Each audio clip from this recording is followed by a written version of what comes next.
So, poisoning our mind with our mouth. Let me let you know what I mean by that. One of the things that we do is that we really sabotage ourselves with what comes out of our mouths, because basically we have thoughts and we really have absolutely no control over the thoughts that come into our head.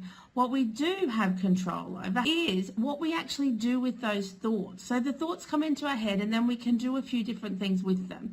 We can just acknowledge that they're there and go, oh, there's that thought again. Or we can get into some kind of dialogue with that conversation in our head. And then the other thing that we can do is have it come out of our mouth. So for an example, I heard someone the other day say how they really struggle with saying and and everything whenever they speak.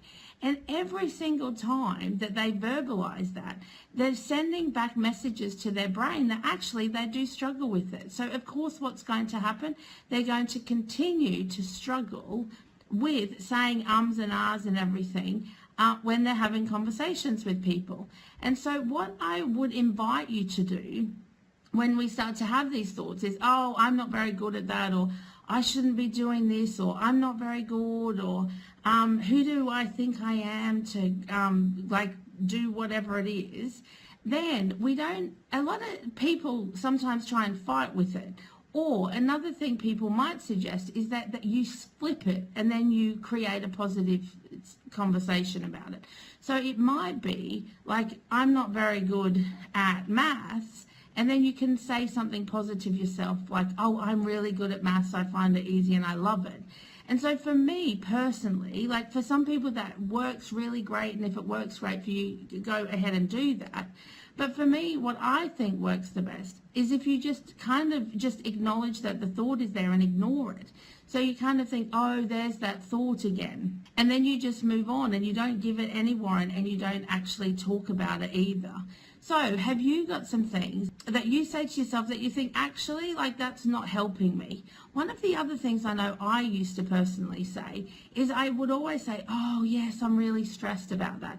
Oh, I'm really stressed. And then when I stopped and looked at it, I was like, am I actually really stressed about that? Well, actually, no, I'm not. And so I don't say that anymore. But we have these little, like, kind of default things that we say to ourselves about things. It's like, and they can be recurring ones. And don't think, like, for a lot of years, I really thought that, oh, like, I'm the only one that has these crazy thoughts in my head.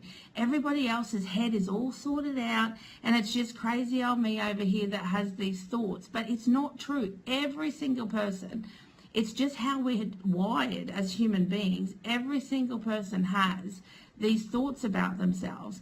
And it's in just knowing that they're there, that you can do something about it. And so I just really invite you to, next time you have a thought about yourself, just think, oh, there's that thought again. And we don't even need to do anything with it. And we definitely don't need to share it out with other people and let other people know. And it's not about like keeping it a secret from other people. It's because every single time we say it to somebody else, again, we're reinforcing that belief to ourselves. So let me know, what are your thoughts? Do you have any questions or comments about that?